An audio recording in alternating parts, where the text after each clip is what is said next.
Okay. Ooh, it is exciting, the new microphones.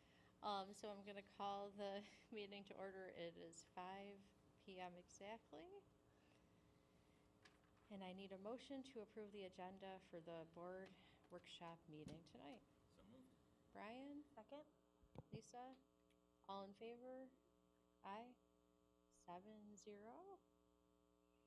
And we have a couple different workshop topics, but first up, we do have information on student services. So I'm going to hand it over to Brett. So I'm going to ask Deborah Miles to come forward and begin talking.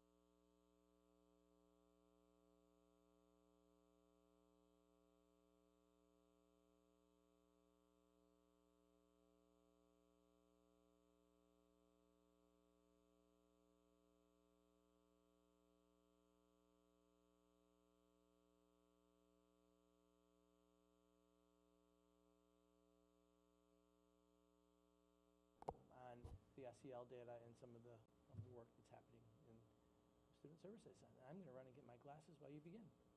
Keep us on task.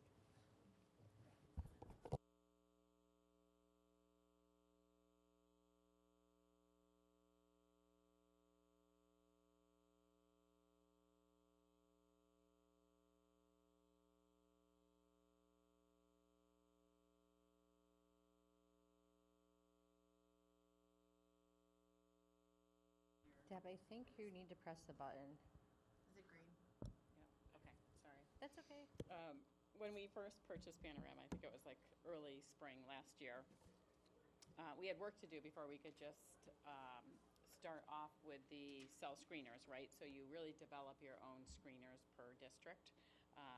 So what we did, we wanted it to be meaningful, of course. We wanted it to try to capture what we see on a regular basis in Fairport with our students. And so I spent some time at the April superintendent's conference day with our school psychologists, social workers, our school counselors, and our behavior specialists, doing it was a great learning exercise to do a crosswalk between the New York State standards for social emotional learning, as well as our everyday speech curriculum and the Panorama Cell topics and questions. So they come with topics and questions, but instead of randomly just picking what we thought would be good questions to ask of our students, we spent some time really diving into those other resources and getting a sense of what do we typically see in our schools, where do we see our students struggling, and so forth. So that's how we came to initiate the work. And I don't have the control to the screen, so.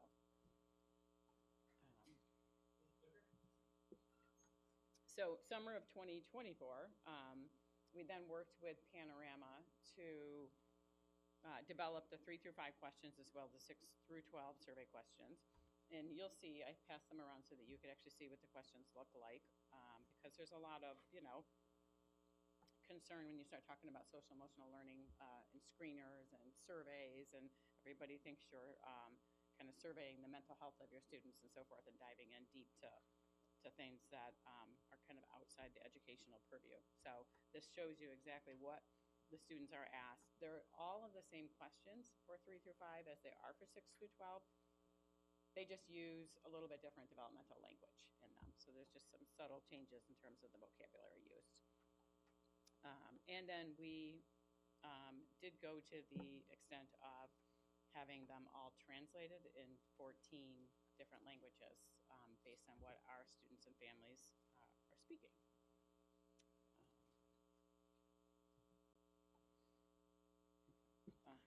So summer of 2024 continued. We chose 4 skill areas to screen for. Self-management, how well students manage their emotions, thoughts, behaviors during difficult situations. Social awareness, how well students consider the perspectives of others and empathize with them. On the next screen, you'll see challenging feelings, how frequently students feel challenging emotions. A higher score indicates more frequently.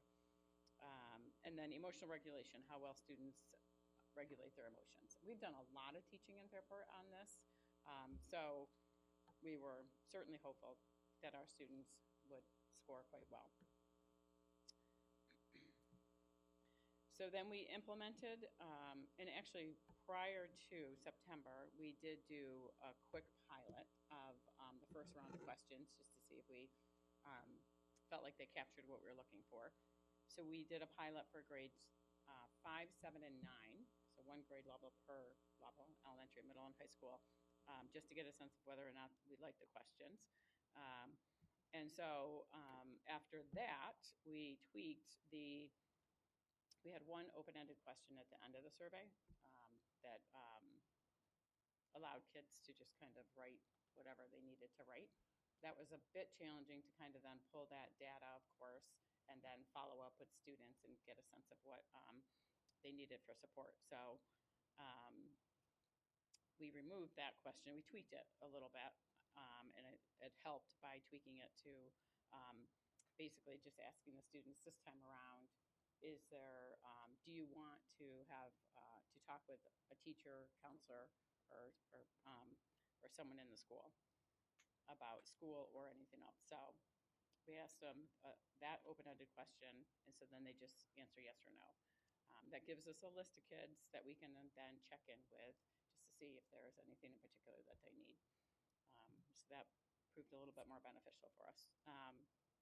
So then in September, we set it up so that we would have 3 cycles throughout each school year, right? And now that we've adopted this particular survey, we're hopeful that we can stay with this one, obviously, so that we have longitudinal data as well.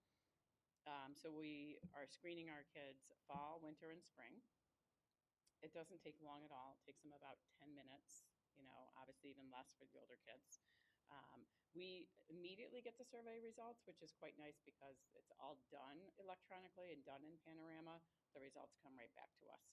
So with the way we did it previously, we didn't do grades 3 through 12. We just did dipsticks at different grade levels, and those we actually had to score by hand.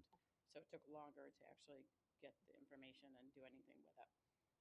So this has been great. And then basically what we're looking at when we get the results, we're looking at 2 different ways. District-wide. Am I going too fast for your clicker? Oh. Okay. Thank you. Okay. So basically what we're looking for from a district perspective is overall, how are our kids doing, right, in terms of the larger population?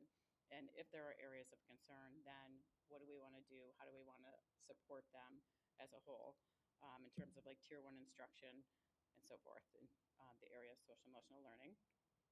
And then when we look at individually, the nice part about this is because they're not anonymous and they're scored immediately, their cell data comes up on the same screen. So when we're in Panorama and we're looking through student success, right? That's the topic, student success. You see all of the academic information, and then the cell information is right there with them. So you're getting all the columns of academics, behavior, attendance, and cell. So you're able to see the whole picture of the student in terms of where their strengths are and any areas of concern. So that helps us when we're working with our administrators. They're doing their early warning indicator meetings, which is looking at kids who might be, absent frequently or having any like red flags academically or any social emotional red flags in terms of behavior or other areas. And then, let's see. So in terms of the numbers, this is actually norm reference. So by choosing the questions and not altering the questions, we're able to have it norm referenced across the other schools in the country that use Panorama. And I figured you'd be interested in what that means and looks like. So in terms of numbers, Panorama has 15 million students in their system. They have 21,000 schools and across 1,500 districts across 50 states. So it's a good sample to be comparing our kids to. For our fall cycle, we had 94% response on our elementary students and 85% response on our secondary students. And there's a little breakdown in numbers in terms of the number of responses. Yep. If a student is absent, do they have the opportunity to take it at a different time? Mm-hmm. There's a window, so it's not just Okay. given on one day. The building set up a time to do it, but there was like a week and a half window for each cycle that they can do it before we close the survey. And then probably a silly question, but so these are opt-outs, basically 6% for elementary and 15% for the secondary. And then, are the opt-outs happening by parents or by the students themselves, or how does that work? So some of these are opt-outs, some of these are absences, because even though we offered it, they may not have been back to do it. Elementary was probably more compliant. Secondary, there's a lot of variables, so we learned that very quickly. A lot of variables in terms of the secondary students, when you pick a day and you pick a time to do it. It just so happened to be, I think it was Pep Rally Day.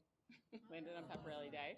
So a lot of things going on in the day. But then the other piece that's just natural in the high school day, that you have our seniors coming and going for senior privileges, open campus at lunch. We have our kids coming and going to BOCES vocational programming. So there's a whole host of reasons why at the very moment that the high school students were taking it, they may not have taken it. So that feeds into your 15%. We did push it out to the students directly thereafter to get more students to participate. So that did help. But so there's a little bit of opt-out in there and a little bit of just, that's how life goes, right? Yep, that's really helpful context, so thank you. You're welcome.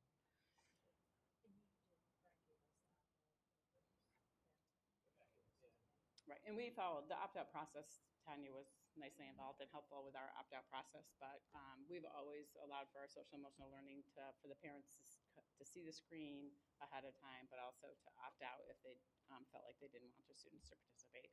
It was a one-time opt-out for the year, so we won't, obviously in winter and spring, circle back and start that process all over again.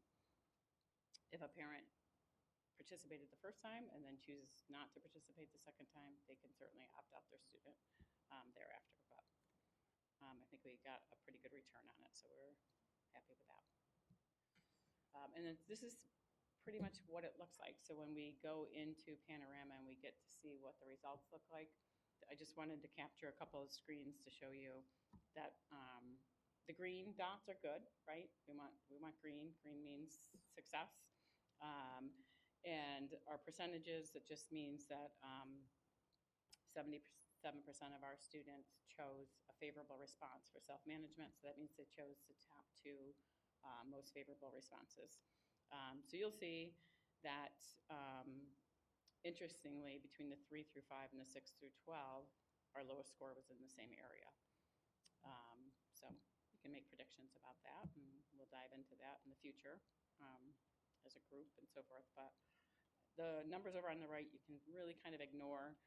But if we were giving this repeatedly, which we will, so in the next couple of times, those numbers on the right will be meaningful, because what that does is it shows from fall to winter, did we go up, did we go down, what did it look like, how did we fluctuate from winter to spring and so forth.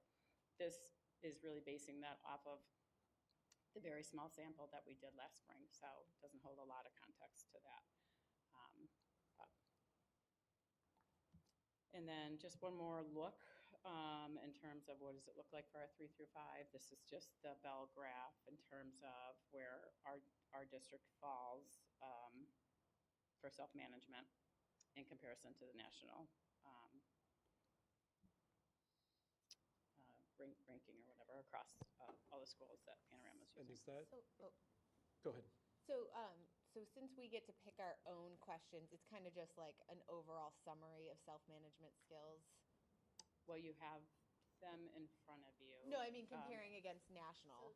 Well, these are nationally normed, so that means anybody that chose the question we chose Is in normed this. against this one? Yes. Thank you. Right. If we had customized the questions and changed the questions, it wouldn't have been nationally normed. So we chose to use the questions that Panorama had already developed in those areas. So a couple of questions on that. So you had mentioned there's 15 million students that Panorama serves, but is the sample the full 15 million? Because some of them are going to be customized, right? Or is That's true. Right. Okay. I didn't get to drill down with them in terms of like how many used our question, right? Yeah, I'd be curious just to make sure it's still a meaningful sample. Yeah.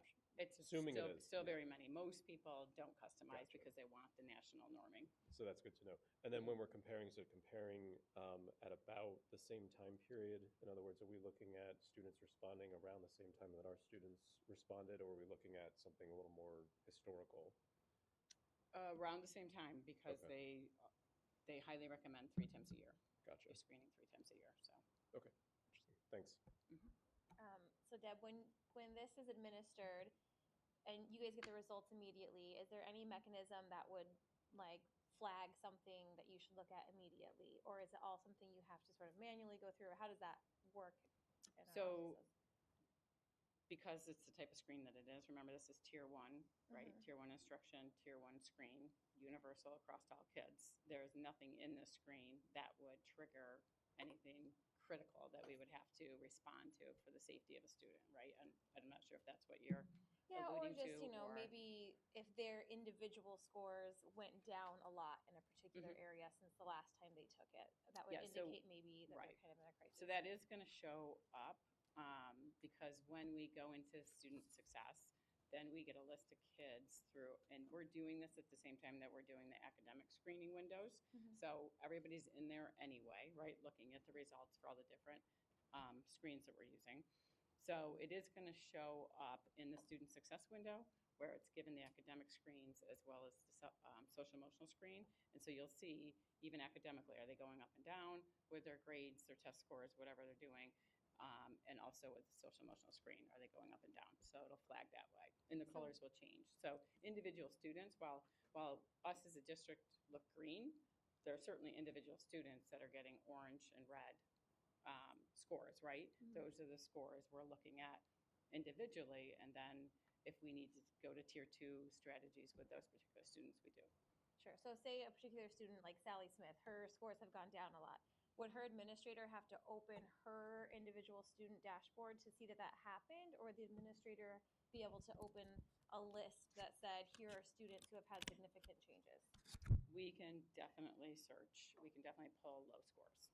Okay, so that like Yeah, part of the but it is, process there's just a, to see. there's certainly a work end on our part. Like, Mhm. it's not gonna send us an email and say, you know, all of those things. We know when they close it. So they're gonna tell us, we've closed your survey, your responses or your results are available. So we're jumping in immediately to say, okay, let's see what we look like, what's going on. And then we'll see, the nice part is when it does it per building, like you'll have all the green, right, at the top. You can hover over that, and then it gives you an entire list of all the kids in green. If you hover over the orange and the red, it gives you an entire list of those kids. So you can sort out who are the kids we need to go to or we need to think about. Again, these are not safety questions. So who are the kids we need to think about? Where are these kids? Is it a particular grade level? Is it a particular cohort? The piece that you don't see here is that we can sort all of these results by 504 students, students with disabilities, students with free and reduced lunch. We can do it by race, ethnicity, a whole bunch of different categories. So we can get a sense of how our students are doing across different demographics.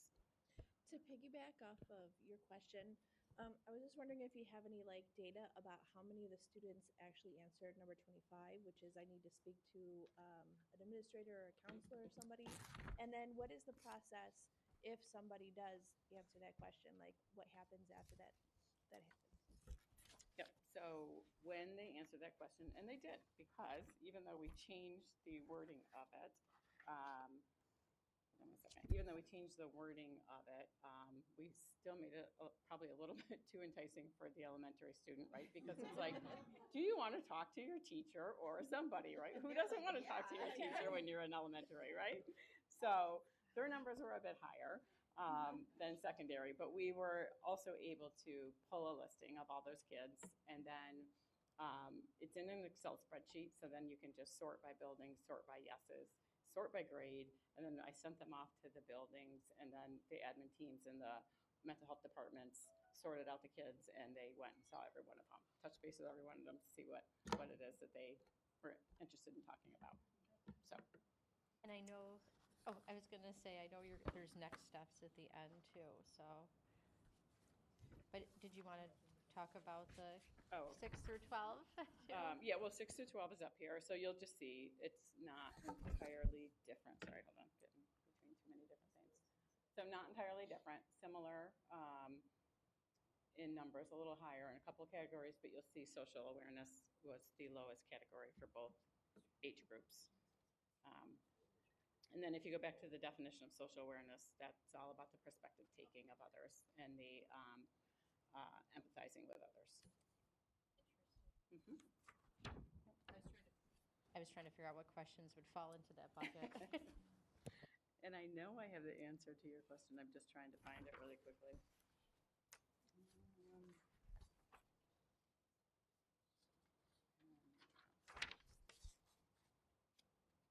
Yeah, maybe I did not. I might not have brought it. Sorry, I'm making a lot of noise in terms of the number of students that answered yes to number 25. But we did address it immediately. So Deb, really quick, where do you talk about this data? I mean, is it haphazard or is it pretty specific, and when do we do that? Well, yeah, so I mean, Lisa Benson has been working with the buildings through our new MTSS model, developing our student success teams is what we're calling them. And so at those teams, we're talking about the whole child, right? We're looking at their academics, we're looking at the social emotional. So this would come up there when teachers make referrals to teams for, specifically for behavioral issues or social emotional issues. It's going to come up there. We're going to take a look at this and see how they scored themselves. And then as a district, we're looking at it through our PBIS coaches meetings as well as our individual PBIS teams, because that's when push comes to shove and we want to,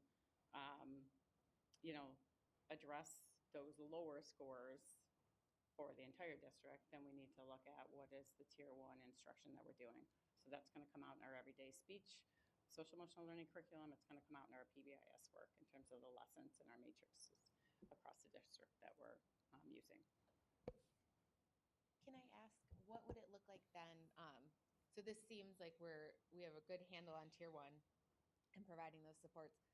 Are we building into tier 2 then for kids who would need screeners, and what does that Yes. look like? Or tier 3? Well, so this being a universal screener, right, this just gives us the first blush at how kids feel and how they think they're doing, right? This is totally self-reported. If other things show up, right, and we start to get a little bit more concerned about somebody's skill development in that area, maybe they're acting out in school, or maybe they're internalizing and other signs or symptoms are coming up, then we would go through team, have a conversation, and talk about, is there a little bit more in-depth screen that we should be looking at doing through our school psychologists with parent consent and so forth.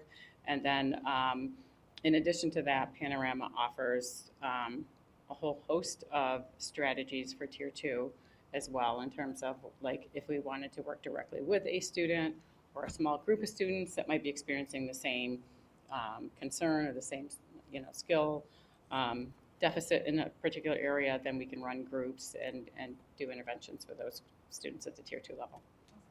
And our social emotional learning curriculum that we purchased anyway, it is tier 1, but we have a whole level of tier 2. The social communication curriculum is used by our behavior specialists and our school psychs and social workers across the district to support small group instruction for kids who, need more intensive skill development in those areas. I think that's a great way to distinguish it. This is a universal, and but we go deeper, with how we know and understand and communicate what's happening with children, whether it's through parent communication or whether it's through acting out, whether it's about a case that they've been monitoring, and then you just use this as part of their story.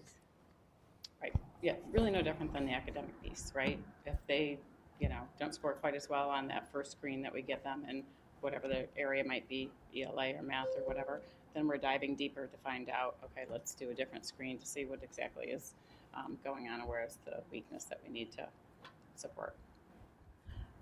Deb, and I don't know if I didn't hear you correctly, but so it seems to me that as you collect these results, there's like a lot of talk like, oh, when we look at these results, we look at the results. And it seems very like top heavy in terms of administration, directors, maybe principals, like teams. But I'm just curious, where does the classroom teacher come into the conversation? Do they have immediate access to the data? Because Classroom teachers have access, correct me if I'm wrong, you guys, but classroom teachers have access to the kids on their roster. well, that's what I would, Right, like, so to the kids are rostered to, they would have access to see how they're doing on their academic and social emotional screens. so if I had a class, I would be able to see in my classroom, how many students in my class marked sad on 22. Okay. Yeah, you can dig Yeah. into that level Yes, of you detail can, on 'cause anybody that's you would rostered hover too. over that Yeah, that's question right, yep. with the kid, yeah. So, but I would say with the caveat, our first year here, right? I mean, our ultimate goal is to build that organizational capacity, but right now we're building capacity with Yeah, our that's front-end accurate, users. Brett. Yeah, so our classroom teachers right now aren't regularly looking at kid by kid data. We are building capacity in our system in order to do that. So right now, those kinds of conversations are happening at teaming meetings where the classroom teacher would be at the table, but then so would a host of other people. Right, and we haven't even gotten to the point, to their point, we haven't trained our teachers on Panorama yet, right? So we're implementing in stages. So right now, like our interventionists are trained, which is all of our tier 2 math, reading, psych, social workers. They're trained on it, or admins are trained on it. So the conversations are happening at the teaming level. Eventually, we'll be training our teachers on it, and they'll be able to see what it looks like. So the reasoning behind that is because all those students who are screened get brought to team. So if I'm flagged, they're coming to the table to talk and bring in the teacher in on that conversation at the team level. So our ultimate goal is to get it into the classroom, but as we roll this out, phase 1 is just, the immediate front end users. We hopefully definitely want to get to the staff so they can have that immediately, and that will come. So I'm curious, what determines when a child is flagged? So what would a child have to score for Well, it there's- to be noticed? Right. So when you work with Panorama and you set it up to your district, so all the academic screens are set up based on our cut scores and so forth. We don't have cut scores for the cell, right? For the social emotional screen. They develop based on the 5 answers. They develop how a student scores. So the top 2 are favorable, right? Middle is middle of the road, and then the bottom 2, obviously, if a student was scoring a lot of the low 2 answers, that would be more concerning. So they have a whole coding system, and it comes up in the system in a color-coded way that anyone in the orange, red area are the kids that you're looking to understand more about. Yeah, I think I get, there's like your externalizers, those kids who show their behaviors to the world. And those kids you see right away. Those kids are, I want to say slightly easier to flag. I worry about those kids who are the internalizers, who you're only going to, like the teacher may only see the information here, and you just want them to know, oh my goodness, I got an email today. I want to know that this child in my class who, wrote, I'm almost always lonely. So I guess I'm just curious. So they would know that eventually, like if we had kids that come out that low, we're going to talk about them at team. We're going to bring them up at team. Teachers are going to be part of that discussion at team. The questions are designed to find the internalizers, right? Because we all know what the externalizer looks like. Right. The questions are designed to find both, right? So, so it should do a great job finding any student. So that's why I was bringing up this idea of our systematic approach is doing it at the student success teams. And those teams meet, I want to say, is it weekly that those teams meet? So every week, teams are meeting. And if there's a student in your class, we would then notify the teacher because we have, again, I'll say the front end users, they're looking at that data and then they bring the teacher in. And that's a good opportunity to build their capacity and what we're seeing as well. So, I'm sorry, last question, I promise. What type of access could parents have to this data if they were to call the school and say, I'd like to know how my child is doing? Because are they able to see? great question. Well, I mean, we would answer it, right? It's just like I mean, there's 400 per grade level, right? So we're not going to like outwardly encourage. It's a tier 1. We're not like sending home the results, like individually sending home the results. But obviously, if a student needed support, we would absolutely have a conversation about, is there a different intervention that we're going to provide to the student? And then if that's the case, we're going to notify a student that this is how they scored on the social emotional screen. This is where we've seen other red flags or different things in other areas. And so we've discussed at team, and we'd like to offer maybe a small group intervention for your child and others similar concerns, and we would bring them into the conversation that way. I think it's a fair question. If I'm a parent, I want to know how my child's doing, how they did on that fall screen. I think that's why, the counselors or the administrator, they'd be able to speak to, well, this is how they fared. Do we eventually see this as a tool, at least for the younger students, that could be used in conferences with parents? If a teacher has access to the screening, and then maybe they take a peek before the conference just to understand the whole picture of the student. Question. Yeah, I mean, I'll let Deb, have you gotten that? I don't have an answer right now. I think it's a good conversation, but as we look at our entire MTSS, programming and so forth, and look at how we manage our results for our academic screens as well, it's all good conversation. Yeah. I don't know that our teachers will be sitting in a conference pulling up. I don't know how people would feel Right, about yeah, that. me To neither. be That's perfectly why I honest asked. with you, you're having a personal conversation with a parent about a child and their progress. We might not want to be diving into a platform and talking about numbers and scores. That's a good just, point. it's just another perspective, but we will absolutely, as we develop, more programming around this and work as a team, as a district with Panorama, we'll, get some feedback on how parents and other Makes districts are, accessing the results and so forth, and feedback. And I think looking at it with the 3 times a year will be helpful as well, because I don't know, I know I always hear kids say, well, I just did bubbled in whatever so I could be done with it. Not that my child would do Well, that. right, one score by itself Right. might not hold a lot of weight until you see exactly how the students are. Some students don't take them real seriously, and they just go down through and answer. Right now, Some this does. do more thought. Yeah, right now this does seem to be much more of a macro level tool for district wide looking at stuff, as opposed to how many kids hit one on question 21. Not saying that's not valuable, but I think right now Well, the for purpose sure. seems macro, big picture, and then Universal, Yeah. tier 1, universal, you got it, yep. I also think, I know the board's visiting, I think, Brooks Hill this week, Friday, I believe. I mean, these are great questions to have at the building level to see how it's translating, how the teams, students on success teams are working in the buildings and how you're using the SEL data on the front end. I think that's a great talking point. So I love the idea of being able to inform our SEL curriculum using the information from the screener. I don't know a ton about the SEL curriculum because that predates when I was on the board. So I guess as a general but also kind of blunt question, I'm curious with so many things that our elementary school teachers are doing with Wit and Wisdom and 95%, all the new curriculum. Do you get a sense that the SEL curriculum is being helpful, that it's been worth the time that they're putting into it, or like how has that been working into the new scheduling? I know it's like a whole other big topic, so a brief answer is Right. fine, but just kind That's fine, yeah. I mean, we're only in our 3rd year of using it, so far the feedback has been positive for those teachers that are using it consistently. It's very straightforward. It's super user-friendly for the teacher. It's all prepared.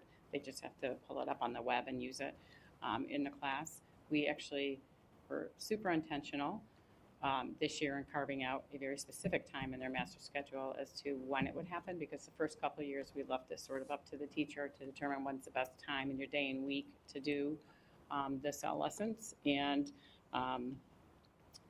that's really hard to then obviously monitor how well we're doing and how many are using it and so forth. So by building it into the master schedule, we now have a set time of the day, of the week where they're using it, and the feedback has been really positive from the kids. Kids super love it. It's fun and interactive, and the teachers have found it easy. Yes, there's a lot going on. I mean, if you ask them, they would probably say it's one more thing that we have to do, but it is done and ready for them. They literally just have to pull it up. We tell them your 40 lessons for the school year. We don't hit all 40 at the elementary level because of various things going on in their year. But our mental health staff are also helping support the CEL curriculum through other ways as well, like through our PBIS lessons, through our announcements, through through our health curriculum and so forth. So it's not entirely falling on them, but it is one of their primary responsibilities, being the classroom teacher in Tier 1. Okay. So I can probably do Instruction. the math with 40 lessons in 180 days, but just in general, how much time are you looking at in a week that they're spending on in the master So schedule? it varies by grade level. Where kindergarten, it's 10 minutes a week, and it grows, right? So you can take like a 30-minute lesson as you get older, and you can break it out. You can do it, it's so flexible, you can do kind of whatever you want with it. You could do 10 minutes a day, you could do however you want to work it into your day. Our middle schools have actually developed in their master schedule a home base that meets every other week. Well, I think they meet every week, but they've carved out for the social emotional learning curriculum every other week, and they all come together at the same time and they do the lesson. And mental health are pushing into the classroom to help support and so forth. So they're pairing up, they pair up the teachers to deliver the lesson. So Great, thanks. yeah. And it's, I think really 3 years ago, there were not very many schools in the area that were using it. I've recently been asked to join their advisory council for their company. And since then, we have about 6, 7 different districts in Monroe County that are using everyday speech now. So. Any other questions? Okay, no, yeah, I was gonna say, have a great time tonight celebrating. yeah, Yeah, thank you. You're welcome. Deb. Thank you. Soccer. Yes. Right. Congratulations, great season. Yeah, thanks. Thank you.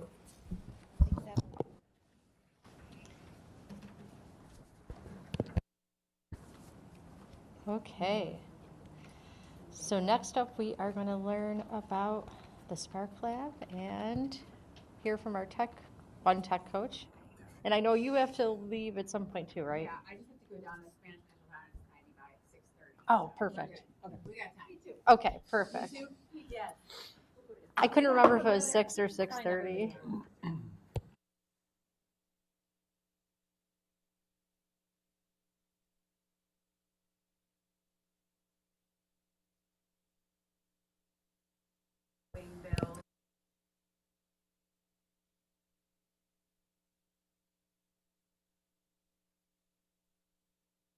Technology on a continuum and really ensuring that our programming is up to date. We're continuing all the amazing work that our kids have exposure in Spark Labs all the way up and building pathways for kids to have opportunities to open doors for the future. So we're going to kind of talk to you about what we've been doing over the last year and with respect to all of that planning and all of our exciting opportunities that we have, hopefully that we can continue to work on and build for a comprehensive K-12 STEAM program. All right. Ready? All right. So this is kind of a quick overview of what we'll do in the next half hour or so. We're going to talk a little bit about what this K-12 thing looks like. We saw that you wanted to talk a little bit about Spark Night, so we'll give you the preview of what that looks like, and then we'll give you a quick overview of like what we think might be our direction for the next steps for the future. So here we go. All right. You want me to go with this one? Well, it's up to you. Yeah. So I think it was a year ago, almost a year ago. It was January last year. We kind of all sat in the same spot right here. And I remember we were talking about the new wing. We were talking about kind of what the programming is going to look like. And somebody kind of over in that section right there said something about having a K-12 program. And that we were one of the only schools that has what could be a K-12 program.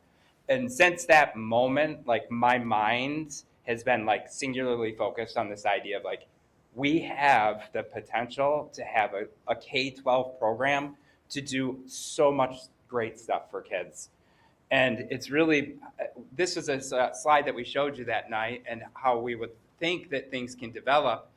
And as we've developed our stuff over time, we've really started to look at like what that means in terms of a K-12 program.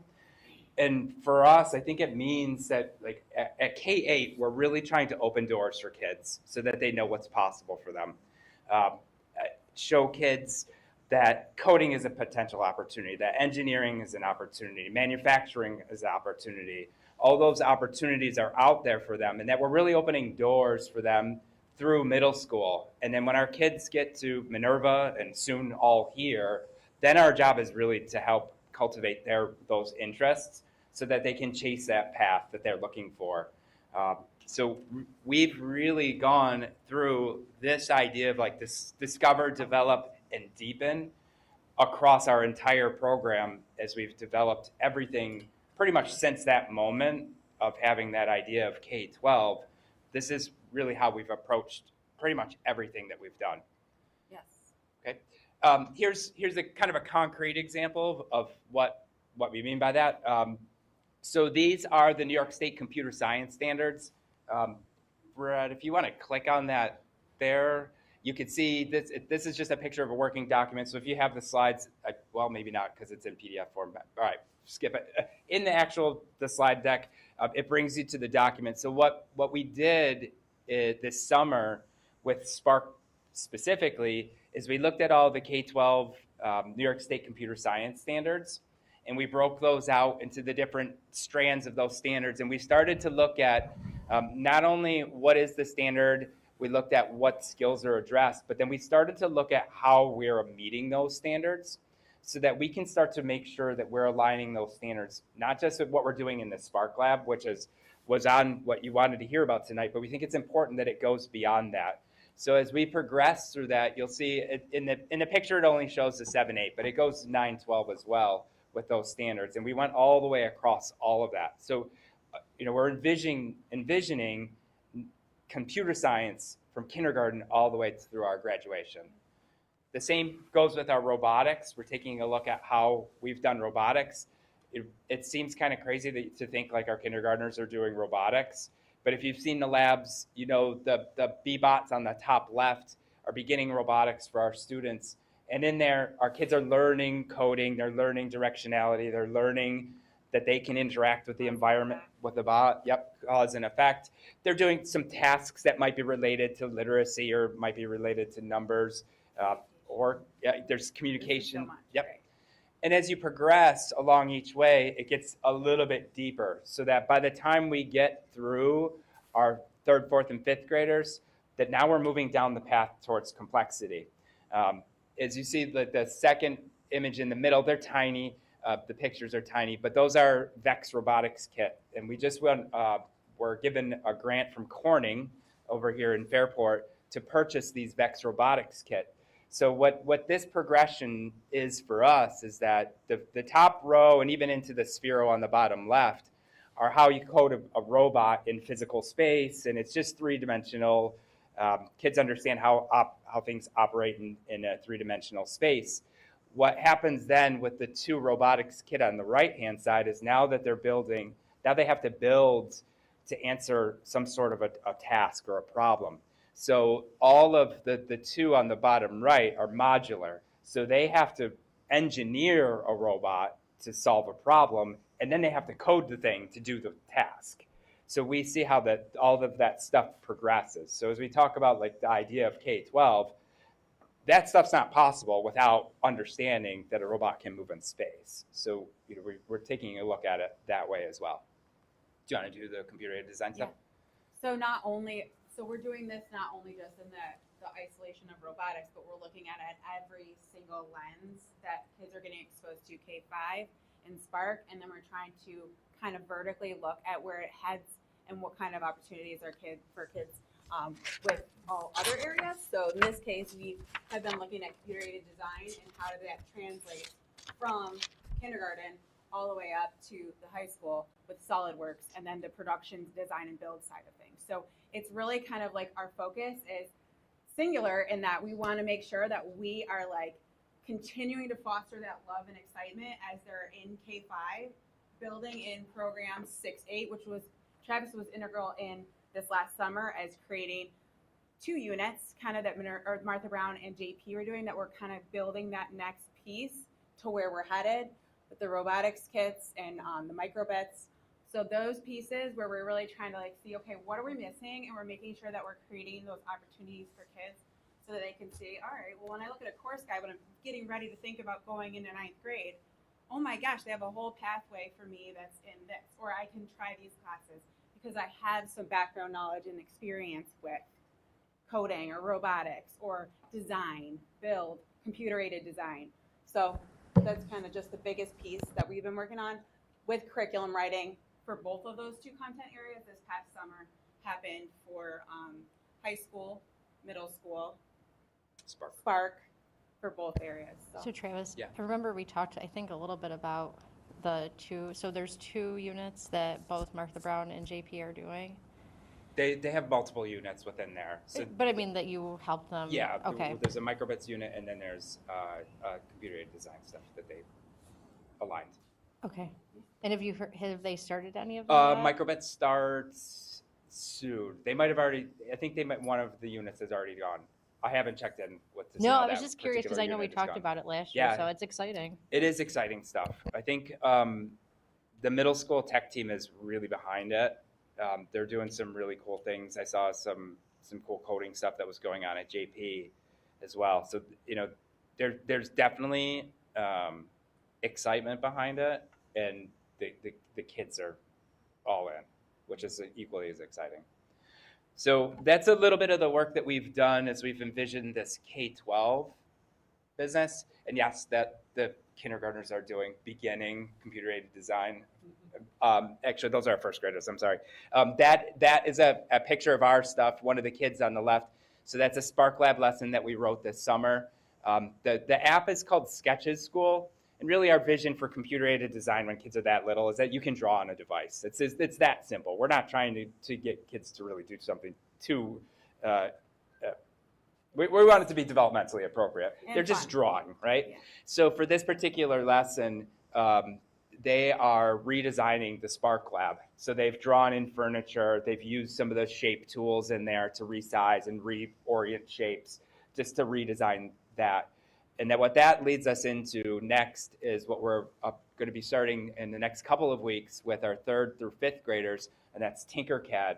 And that's a 3D design tool, a computer-aided design tool. And really the gist of that is pretty simple also.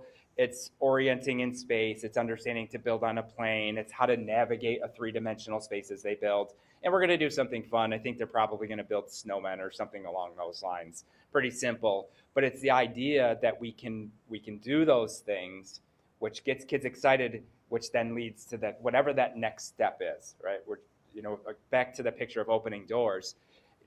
We think that by doing these things, kids are going to be pretty excited about it and want to go further.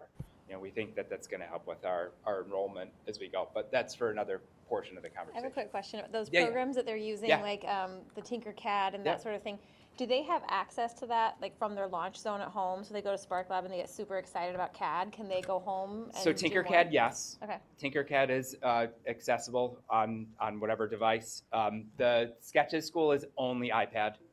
And then SolidWorks is one of the ones that we're thinking about because that is a very device specific. You need Windows or a iOS machine for that. So it's something we're considering. How do we manage to open doors for kids that way and give access to all? But currently our labs at middle school and at the high school in Minerva, they have the machines that they need to be able to support kids using those tools. And I just appreciate the growth at the middle school because I know that was a gap for a few years where it was awesome at the elementary school. You had the stuff at the high school and the middle school was kind of a transition time, I think, to say. So I appreciate the work. We're making good progress. Yeah. Yeah, we're making good progress there. And they still have, there's still the space for the traditional industrial arts. If we talk about opening doors for kids, there are kids that are going to want to follow those pathways, and there's a space for woodworking, and there's a space for electronics, and there's a space for all of those things because if we stand behind the idea of opening doors for kids, some of our kids are going to chase that, and that's what they're going to want to do. So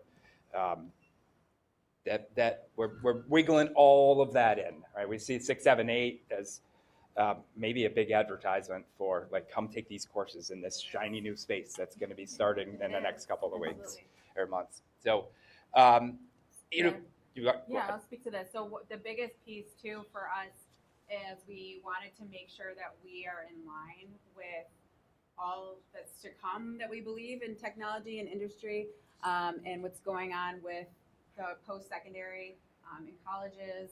We want to make sure that we are building our staff's capacity and making sure that we are all on the same page with this vision of being able to provide experiences for kids that not only like continue the amazing work and the amazing pillars of Spark, but then continue to provide opportunities for them for next steps.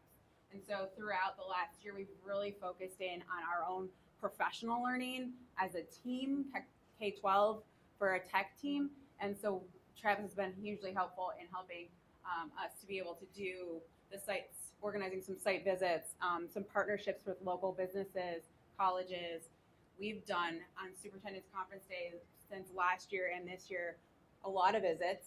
And the teachers are finding that extremely fueling and inspiring. So I think that's where we're able to start making some bigger moves and kind of thinking of this as more of like, we're a K-12 team. We're going to build this program and opportunities for kids.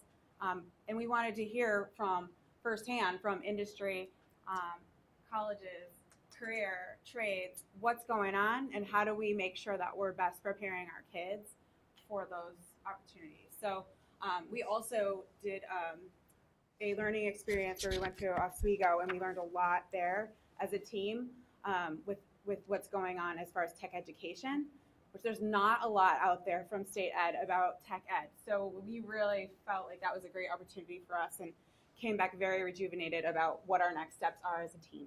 Yeah, definitely with that one. So just thank you for the opportunity to Brett and Tanya mostly with giving us the opportunity to take those groups to see some of the sites. On the top was what our plan was in the springtime. We went to GreenSpark Solar in McAlpin, which is an advanced manufacturing facility, to get the feel of what do we need to do to prepare our kids to go right into our industries. I can share a couple of details in a moment on what those were. Just Stace mentioned Oswego. That was a great opportunity. Thank you for supporting that. For the 5 from the tech team that went, they pulled a lot away. I know I'll speak for myself because I'm not tech certified and that type of tech certified. I learned a ton and it helps me move forward. And I think Stacy would probably say the same. On our last superintendent conference day, we went to MCC. In the morning, we went to their Applied Tech Center. In the mid-morning, we went to Rush Henrietta to visit them, to have a conversation with what they're doing with their tech. And then the afternoon, we went back to MCC to talk with their optics program, which are doing some really cool things, great more opportunities for our kids. We have RIT at the bottom because that would be our next, hopefully, fingers crossed, springtime, if we can get over to RIT in the springtime. Yeah. Who's we? The entire tech team. That's what I'm saying. Yeah, sorry, yes, the entire tech team, not just us. It's like, so we're like a traveling band of like 14 people, and we go check out these places. And can we also be selling our students on becoming tech teachers? Yeah, There that's are kids that are interested, but yes, it's true. It would be amazing to have them come and back then have them after come right going back. through Like, all hey, this look, and there's being a like, shiny new building right yeah. there. That's a slide right into. But all of these have been super informative for both programming and what that kind of the look at what we want to do. The details are in the slides. You can read if you have the slides. The details are there. These are exact quotes from the companies and from the colleges. But I think if you take a look just on volume of what's there, the story's told, right? One of the things is we didn't just like visit and walk around and look. We had protocols set up for each of the visits, and our protocol has like a bunch of different things that everybody was supposed to be looking for and doing if they were given the opportunity to have a conversation. So we really have like a solid protocol, which has been really helpful for each of the visits. And this is all the stuff that really kind of came out of it as themes from all of our teachers and just from Travis leading some of these visits. So as we build programming, clearly technical skills are needed. You know, they really talked a lot about measurement. GreenSpark basically told us if we can teach kids to turn a wrench, they'll teach them solar, which is, in fact, like it'd be really hard to run a solar class to that level because of the equipment that you need. But essentially, if we can teach our kids the basics of machining, of tools, of measurement, we're setting our kids up for that technical portion, because the technologies that they're going to use are going to change drastically. if you look at a laser engraver from 5 years ago versus one that we have now versus the one that's going to go down there versus the one that's going to come along in 10 years, they're completely different machines, and they're so expensive that we couldn't get the high-end stuff for us. So we need to get our kids ready for whatever that next step is. But what really struck me in all of the visits were it's soft skills. It's how do kids work together? It's how do they get through projects? The first one in the soft skills, like pick something you care about and go for it. And that really hit me. As kind of the guy that's standing around saying, let's open doors for kids. Like that one really struck me I don't remember where that was MCC. And that one really struck me there. But you can see it's about wiggling. How do we build soft skills into our programming? And I think that through projects and through being intentional about how we assess, we can really do some great stuff with not only like how well does that cabinet hold up, but how did it come together? And we can really get behind pushing kids forward with that. So this was where we stood with the pillars from Spark Lab from I don't know, about 6 months ago. We thought we fell in the engineering and design thinking, computational thinking, and communications, and really in the last 6 months, fast forward a whole lot of learning, and I think those pillars have grown, and I think there's opportunities for us to grow what we offer our kids, even just in how we've responded with the Spark Lab with injecting the computer-aided design. I think that has already been a response. The robotics kits that we've been able to fortunately get through our grant are going to help with our middle school. So these I think as we learn, these grow, but the thing that doesn't change is that top part with the social emotional learning that ties it all together. And I think that speaks to kind of what Deb was talking about too, is it's important everywhere. This space lends great opportunities to have conversations with kids about social emotional learning. Well, and such an important reminder too that social emotional learning, and I have a slide, so I see the next one, is a part of and a root of the academics and all of the stuff that you do in Spark Lab and Spark and everything we do. Like it's not a separate thing. It's it's all intertwined. Holistic. Yep, and that's so like this particular slide, as you mentioned, it really hits all of the pieces that kind of give us that long K-12 view of all the pieces that we need to make sure we're exposing kids to, and then we're also making those connections to the outside community and having those partnerships, which are hugely helpful, obviously, in getting funding for certain things so that we can continue our missions forward, but also for providing those CTE opportunities for the work-based study programs that a lot of these courses at the high school have the opportunity for some of that work-based learning piece. So, and we've just by reaching out to all the local industry, they're like, yeah, we would love to continue our partnerships. Obviously, Sandy Hudak is involved with a lot of this too. So she's not here tonight, but we do a lot with Sandy as she helps with the Career-Based Learning Center and CTE. So it's kind of like a whole comprehensive approach. So we're not just thinking Spark Lab and tech. We're thinking community. We're thinking big picture. What do we want to make sure that we're providing for our kids and the community, right? Like we want them to see the connection between the stuff that's going on within their programming and beyond. All right. There's the Spark preview, or the overview. Do you want Spark Night? Okay, all right, so Spark Night. So I have to say, Lindsay and Lauren have been like such a help with us with Spark Night. And then, this is not possible without their help getting this done. So we're on a bit of an adventure here. It's a little nerve-wracking because it's kind of a big lift, but we're going to get this done. So April 2nd, put it on we'll get you an official invite, but you can get that on your calendars. That's going to be right here at the high school. And the vision of the night is that we want to showcase real-world stuff to our kids. We want them to see what's available once they leave Fairport High School. And that might be industry, that might be colleges, it might be professional groups. The idea is that they see that, but then there's also an opportunity for us to showcase what's happening right here in Fairport. So what we're envisioning for like physical space is that, well, this is what it would look like, I suppose. Oh, it's not the video. The video was in the slides because it's in PDF format. Anyways, I'll get to the video. So we used to do this at Northside School. I don't know if it'll work. So I muted the audio. You can't really hear anything. It was just more of just so you can get a picture of what this looks like. But this does the trick, I suppose. So what we envision is that our kids get to experience in the gym a bunch of different professional organizations, colleges, universities, different opportunities for our kids to explore what STEM looks like in the real world. And then in the cafeteria, we have some of our own showcase. We have a showcase of our own things. Our Raider Robotics team, our NASA Hunch Club's going to be hopefully part of it. Spark will be there showcasing what we're doing at elementary school. We've talked to our 612 Tech, and we're going to have some of them showcasing what they're doing.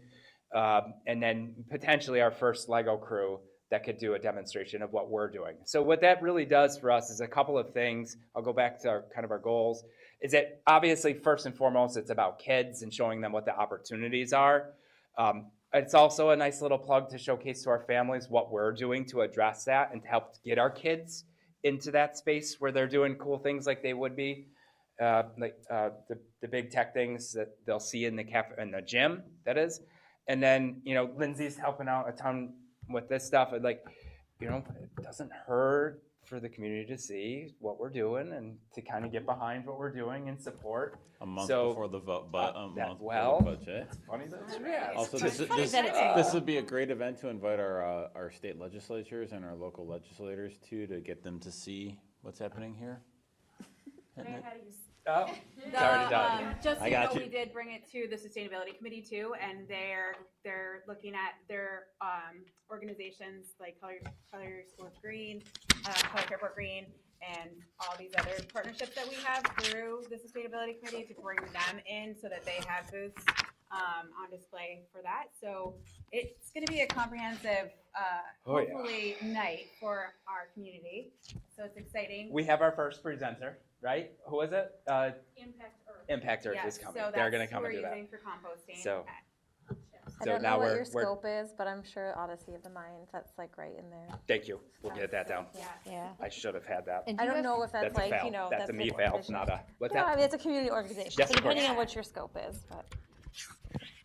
Do you have contacts for You all got it? these? Okay. We have contacts for most everybody. Some might be kind of a cold call type email. If I have people, should I send them to you guys? Yes, please. Okay. Yes, if you Like have we have a people, dad that does the lasers at U of R. He's obsessed with it. that's awesome. He may Yeah, be interested in sharing. for sure. Okay. Yeah, For my sure. husband's on like the national board for the optics organization too, so he does like outreach stuff, and they have outreach kits and all that. We- Optimax also does a lot of outreach. Awesome. And like they have kits they come to do with kids. So I'll send email them to you. Okay. So Yeah. Lindsay's We'll my funnel all those in one Lindsay's- spot, so we're not getting them in multiple directions, so. Thank you. So this is just kind of just an over, there's many more. I think we're aiming for about 45 to 50 presenters so that we've got a good handful. So really what we want is that kids aren't stuck behind giant lines so that they can get their hands on things and get to explore and get to see things. If you can watch the video, that's from 2018 at Northside School. Much smaller scale event, but you get a picture of what it looked and felt like. If you've been to any of the RIT Imagines, it's like Fairport Imagine, basically. Don't tell RIT we sold out. I think RIT is going to be like Fairport Imagine. Well, we're hoping. We're hoping. Yeah. We're hoping. So that's kind of the overview of what that night looks like. We've got some stuff for the future that we can chat about, but this might be a good time, just to think about questions. We see this is what we're looking at as far as our strategic plan alignment. If we pulled those out of, I know they're microscopic up there, but you guys made that thing, so if you pulled out the descriptors, the Spark Lab stuff, the middle school tech, the high school tech, Spark Night. It fits all of the, we could pluck probably 10 things off of that diagram, off of that fit, that help meet the goals that you all have set. And we think, like, how do we measure these things? Those are all important too. This stuff that we have to build our capacity to measure these things. But these are things that we think about. Obviously, the ones that are in bold are straight from the tree. But I think it's also important to check and see, once our kids leave here, where are they headed? And I think that will be a good tell for us as well, for the success of Spark through what we're doing at the high school. And I think I hesitate to call it the Spark program anymore, because I think it's maybe beyond that. Although you can call the special Spark, because that's cool. K-12 STEAM. So, questions for us? So, I mean, first of all, this is also dope. It's so great. It's so cool. And like, my daughter was one of the first Spark Lab kids at Dudley, so I've seen this program grow, and it's doing great.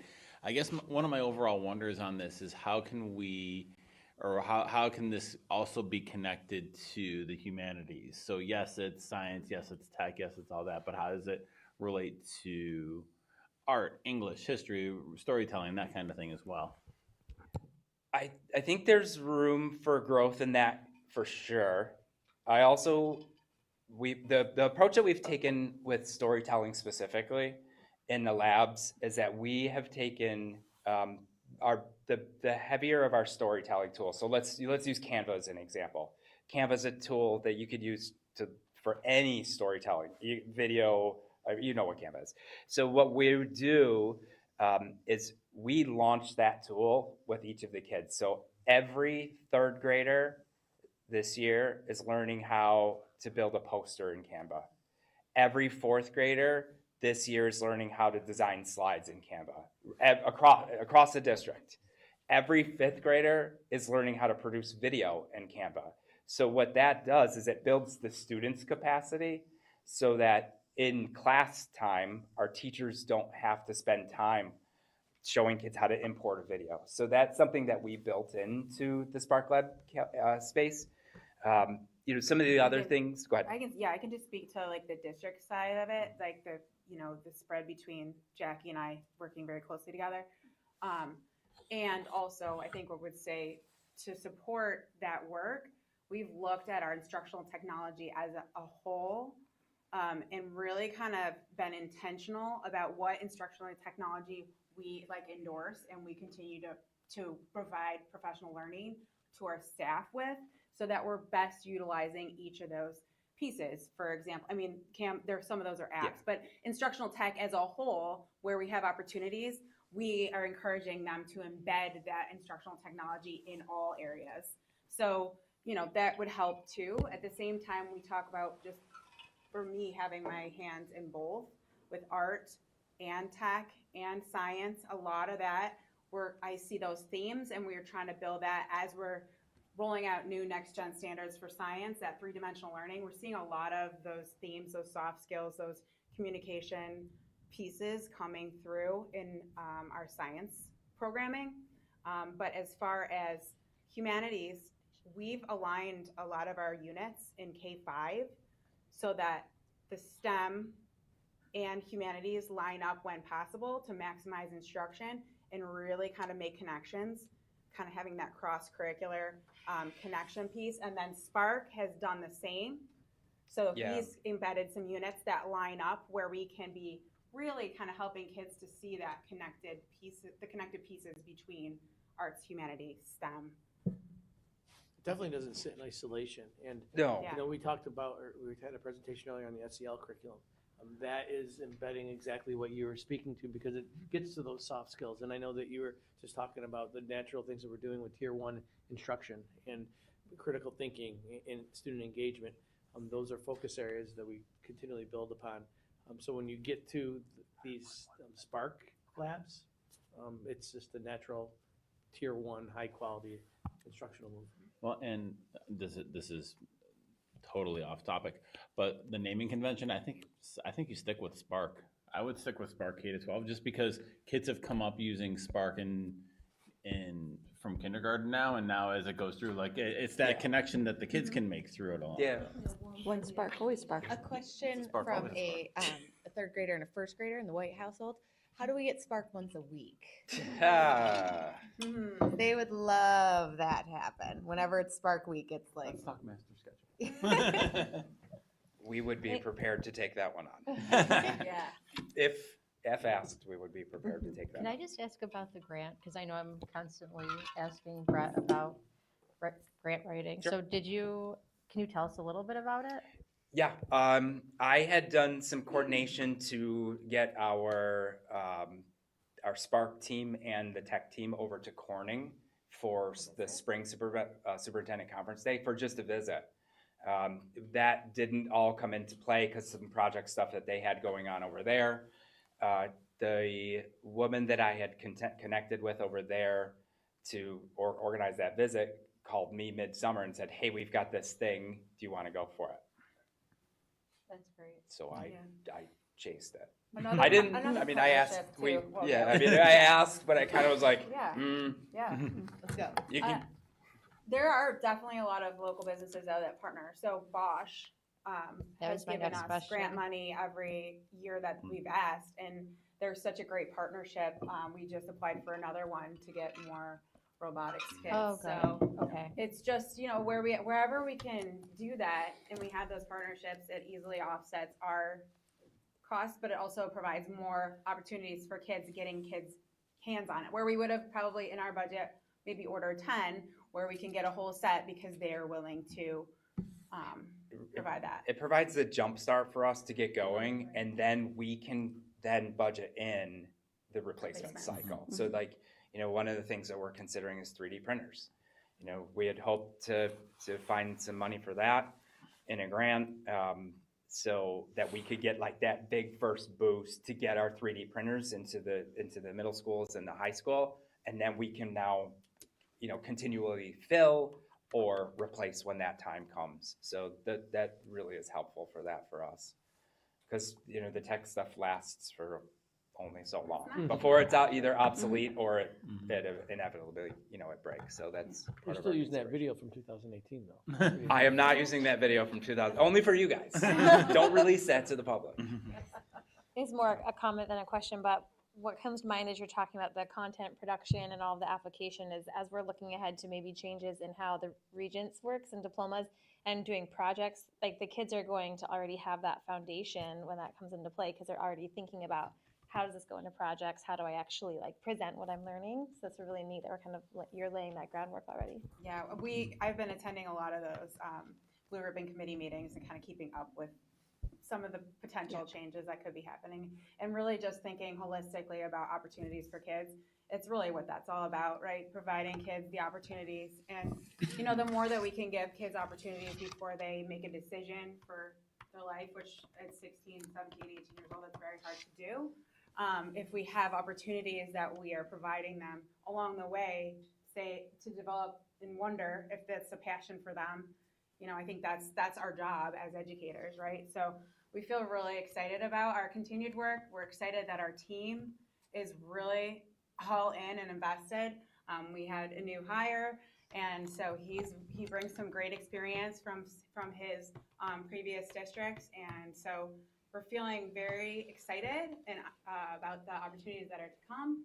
Obviously, with the consolidation and the new STEM wing, I think our team is more connected than probably they have been in the past, and that's really important too, because it's our program, right? Like it's they are as them, and so just knowing that that's the opportunities out there, we continue to provide them. Very exciting. Yeah. So Stacy, as a reminder, Yeah. what are your disciplines that you lead? Please. That I lead math K-12, science K-12, art K-12, and tech K-12. And how vital? Travis is so All right, integral. I gotta go. You know what? He's amazing. We are super collaborative, and just being in charge of those 4 departments. I mean, you all know that math and science is changing. Every single state test is changing from now until 2028, right? Like if I make it to 2029, whew, I've done it. But without that, like, because all the curriculum work that's happening in those content areas, he has been super helpful because he has that K-5 Spark lens. We've just been bouncing all of this off of each other, and he has been super helpful in leading some of the work alongside me. So And we also have another coach looking at AI, right? And I know the board's interested in continuing to develop that. And I just, the value of the work that our leaders do is incredible. And I think this was such an energizing presentation. Mm-hmm. I'm ready to go, man. Yeah, it's kind of fun. it is. It's actually really fun. We do really enjoy it. I hesitate to say how much fun it is. 'Cause, Can I just get one thing, because I know we both have to leave, but just because, and again, this is not a question, this is not expected to be answered or solved, but I'm just thinking as, we had the SEL presentation, amazing things in SEL, amazing things in Spark, we've got wit and wisdom, and I loved, there was that one slide that really talked about like all the soft skills, right, which I think we're really trying to target. But it also just makes me continue to think like our work on the board, like it also talked about like the precisions of math and like you're the math director and and I'm not, this is not like tardy you, but I realize this is something I'm sure you're passionate about, but like how do we continue to, like we're looking at like both like from the top down of Spark and like these amazing opportunities as our students go out into the field, but I think it behooves us as a board to always think like, I know we have so much going on and we have a lot of learners at the elementary level who I know like they're having to choose like who are we supporting? Teachers are constantly thinking, are we supporting ELA? Are we supporting math? And like how can we make sure that we are supporting those math needs so that they have those precise math skills to go on and be able to do all this amazing work? Because we don't want to like get them cut off. Again, not a question, not like a task or anything, but I think there's an it's answer to it. completely on the radar though. I think right? there's an answer. I think there's an answer. Yeah. Yes. yes. Well, and and it makes me think like Mary Caitlin's point, like, yes, they do want more Spark. And like, they absolutely do. And like, let's give them, that is math. Like that is so vital. And so like, I think that's our challenge So to in a little continue to bit, think. Dr. But sometimes they're a little mean about the skills they know to their mom when I'm like, how You do I don't do know that in that. Canva? And they're like, oh, come on. So Dr. T a little bit is going to talk in our business meeting a little bit about like the systems that we're developing as like how do you unpack curriculum? How do you make sure that you have a guaranteed curriculum pre-K-12? And I think that gets to your answer. Yeah. And if you just do it randomly, we're going to miss it. But I think we're really trying to have a vertical and horizontal alignment so that will naturally flow into the pathways and the skills that are in each discipline. Yeah. That commitment to MTSS. And I so realize we have 6 hours to the day. Right? I know. Right? So I realize, but I keep coming back to that struggle that I know all of our teachers face, is you have 6 hours of the day. How do you do it all? Yeah, we're really intentional about that and really making sure that we are advocating for making sure that kids have that exposure to all the things that they can without overwhelming, right? Right. All the things.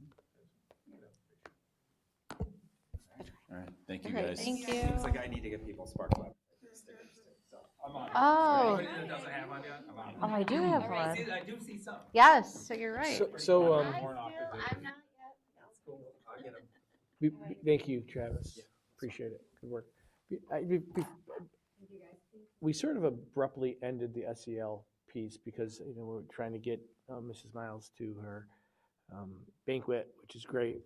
But I think it'd be worth to add some closure. And if there was any thoughts, this was amazing too. So I mean, I know there's a couple minutes before the 6:30, but I don't know. I want to make sure that was, because I felt like that was just rushed. I think we were going to debrief about the conference too. Correct. So Yeah. just Yeah. throw that in there. But I just wanted to make sure that That we had time to talk about that it. if there was any like dangling ideas or things, takeaways before you went 2 minutes, because then you can Yeah, get 10 no, minutes to that's talk about fine. Oh, yeah. To me, it seems like getting the longitudinal data is going to be the most impactful in understanding the trends. And actually, I think probably doing some kind of comparing. I don't know if you do this at the universal macro level or an individual level, but kind of see how the SEL survey and what we're finding actually correlates with how our students are performing academically too. Try to solve some mysteries there. So I think that's going to be the most useful part of it. Potential. So. Yeah. I think, and just informing the way we spend our time in the classrooms, again, going back to the only 6 hours in a day. So it's nice to know, like, I think before, when we don't have that data, we're kind of tier 1ing and tier 2ing all in the classroom. But now since we have that, like, I feel like maybe they'll be able to efficiently address tier 1, and they have a way to identify and address tier 2 without having to spend excessive amounts of time in the classroom if it's not necessary. Just more informed, I guess. Just a more informed way of It takes a couple approaching it. years to get, those Sure. baseline and, Yeah. and then the curriculum that needs to be supported. I would say it takes 3 years to get the hang of anything, and you have to stick with it, which is hard. But thank you. That was abrupt, and I apologize. I should have helped segue that a little bit cleaner. that's fine. Oh, I think it was helpful. It was nice to see the questions again, and having the understanding that they came from a bank, which was what I was trying to say. So that is how they're able to norm them, which makes sense to me. Thank you for your interest and support. Yeah. Anything. Mary Keelan, we were just kind of closing out the SEL discussion too. Did you have any other thoughts or? No, sorry, I had to run. Go back. Nope, you're fine. Okay, so next up, we wanted to kind of debrief a bit about a conference that many of us on the school board were able to go to this year, the New York State School Board Association Conference. And I think we're going to pull it up here. It was a great opportunity. I know that I felt very lucky that so many of us were able to go. Every year there is a conference for anybody that's listening at home, and it moves from year to year. So prior to this year, it was in Buffalo. The year before that, it was in Syracuse. And there's people from across the state on school boards that come and share information. So there's different tracks. I think we found that a lot of the focus this time was on using AI, which was helpful for a retreat that we just had as well, and with changes coming down the pike in terms of using AI in the classroom. So that was interesting. Also, they have a number of tracks that talk about policies and educational law, other things to expect within different strands. So there was an update on things that will probably be coming in the future for special education. There was talk about different ways to advocate. And there's presentations for 2 days from a variety of stakeholders from across the state. So there were a lot of teachers there. There were students there as well this year, superintendents, union reps, just across everybody. So it was a great experience. And I think we were able to not only learn from the sessions, but also from each other and other boards from across the state. And I will stop talking as we go to. Just due to time, do we want to do top one? Yeah, sure. So as a group, we wanted to also kind of come up with I don't want to say closure, because I know a lot of this stuff will continue, but just pull stuff together in terms of what we found valuable individually attending sessions. Just for strategically, we had everyone try to go to different sessions each time to get our money's worth, I would suppose. This is what I usually say. So instead of having multiple people in the same session, we divided and conquered so we could get as much possible education and learning in as we could. So that's why we thought we would share out. So Lisa, you're first up here, but yeah, if we want to just share out. Probably read these or can read it, but I think overall things that our district does well, but it was just a good background learning for me. The main wonder I had was if we have any staff interested in starting an esports club. So I went to a workshop that was about like how you start that and the steps. And so it's club before team. And anyway, it had really good details on how you would do that. Anyway, so I think that was the main one. Obviously, there's other things on there, but. What exactly is an esport? So esport is basically like competitive video gaming, which sounds like at first like, okay, kids are on a lot of video games, but there are some kids who this fits a really good need for them because that might be all they're interested in, but now they're there and there's leadership structure and they're being leaders and they're planning things and they're taking roles, and so it gets them involved and a Huge at the social college level, too. community.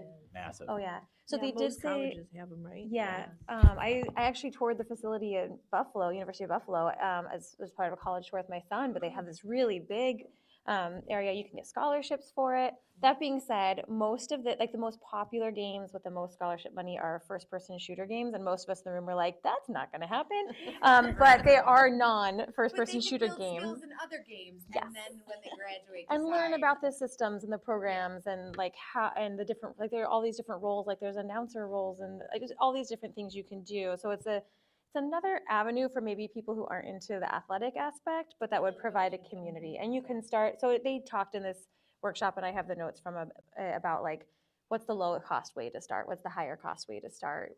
These are the steps specifically the steps you'd want to take. And the first one is, do you have a staff member who's interested in running the club? So that's my one. And I think there's some movement with this within Monroe County as well. So it might be nice to reach out. I know East Irondequoit, I think, is doing quite a bit with it as well. Just nice for kids that may not have a niche that they're already attached to. So yeah, thanks. Rich, you're up next. Well, I'll touch on kind of the main theme of the conference. So we talked a lot about AI, and the timing really couldn't have been better from our perspective because we were just starting our own discussions about, developing guidelines. What does a policy look like? And I just jotted some notes down. I mean, I think I had responded to a survey that we were just taking locally about where I was in my knowledge of AI, and I think I was wrong because I was barely scratching the surface and I thought I knew more than I did. But just some principles about it. I mean, it can really be a disruptor or a facilitator. It's kind of like it's going to be one or the other, right? That's something that we talked about recently. And I think there's a lot of really great opportunities to use it to facilitate, to help our learners. And I think as a board, we need to really start to get a perspective on it, figure out what our guidelines are, how we're going to find the best way to move ahead. And I'm pleased that we're doing that. So that's something that we're very focused on. So I kept it brief. Thanks.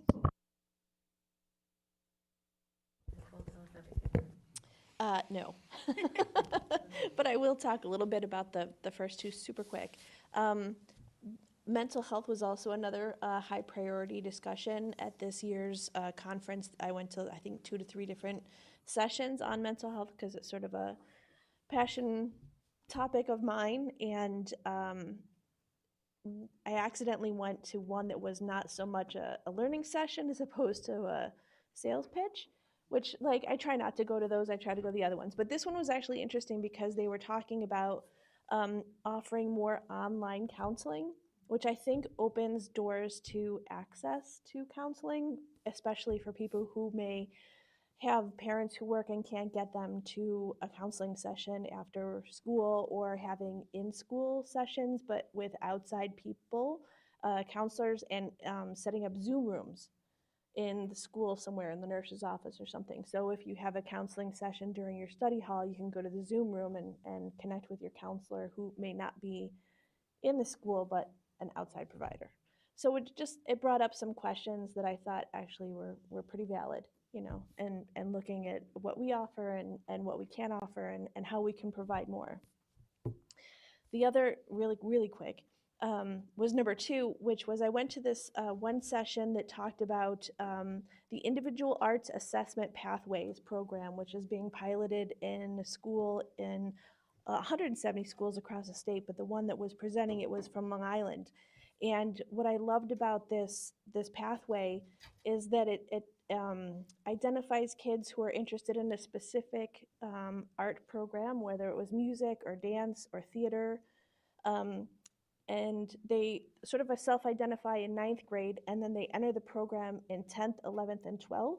And they provide a counselor or a mentor throughout the entire program that helps them design their pathway and mentor them throughout the whole thing and help them build a portfolio. So when they do graduate at the end, they have something very specific to take with them as they apply for colleges. And I think it would work really well here because I think we have a very strong music program and we have a very strong theater program. So just something to look into, and it was really cool.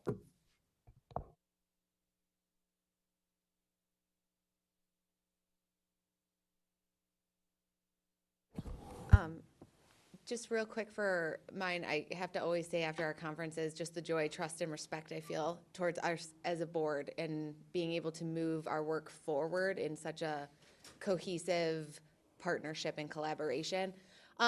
You can't read it up on the screen, but the one session was about the characteristics of an effective school board.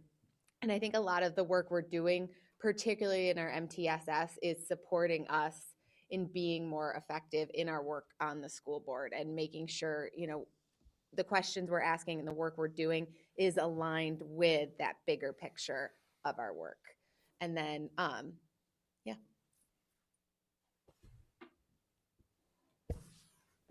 And I think quite a few of the things people talked about, I put up here as well for my top 3. Again, we are very lucky here in Fairport to have such dedicated and passionate board members. Mary Caitlin and I had the opportunity to go to a leadership training. So we were able to talk with board presidents and vice presidents from across the state, and I would have to say we should win a prize for, for just the amount of time, effort, and passion that everybody on this board has. So we heard, stories about board members that don't come to any meetings and such things like that, which is not anything that happens here. So grateful for having everyone here.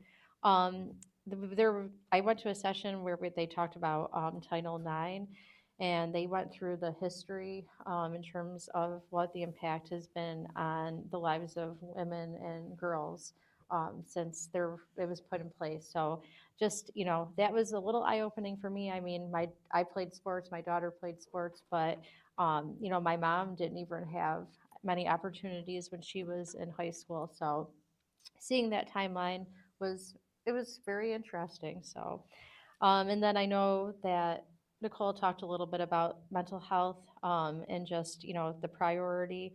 I went to a session and they did talk a little bit about SEL screeners, so it was great that we had that today and that we're doing that. But also, the question kept being raised during that session in terms of, what is, if there's one, what would you do to save one kid, right? And that's really the bottom line. So yes, we're going to be putting, time and energy into supporting students, even if it just makes a difference for one. We heard stories of students in other districts that did not go well, and no one wants that to happen. So again, just the importance of supporting students who might need that support. And I think that is everyone. Okay. I know. But you have thoughts. Do you have any thoughts? We wanted to have time for dinner. Yeah. So again, thankful that we had the opportunity. And I think we're sharing PowerPoints and a variety of other things with everybody on the board so that we can all use the information that we gathered. So. And in the handbook. And in the handbook. Woo! So I think with that, I need a motion to adjourn. So moved. Mary Caitlin? Second. I don't know. Nicole? All in favor? Aye. 6-0. If you're viewing from home, we will be back in 25 minutes for our business meeting.